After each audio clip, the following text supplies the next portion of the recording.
আরো 500 বছর ভ্রমণ করলো, 500 মোটমাট 1000 ভ্রমণ করে মুসলমান জিব্রাইল সামনে যায় না।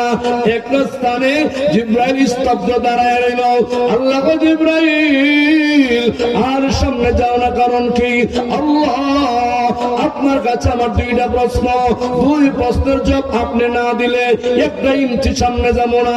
আল্লাহ ডাকতে বলতে আরম্ভ করে দিল, জিব্রাইল বলো তোমার প্রশ্ন কি, আমারে বলো।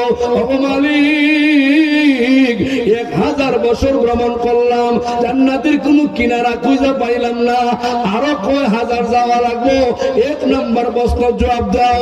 আল্লাহ ডাকতে বলে, জিব্রাইল রে আমি আল্লাহ তোমার জানায় দেই, মাত্র 1000 বছর ভ্রমণ করেছ, আরো 70,000 ভ্রমণ করলেও একটা জান্নাতের কিনারা তুমি জিব্রাইল খুঁজে পাইতায় না। কিতাব হচ্ছে আল্লাহ এত বড় জান্নাত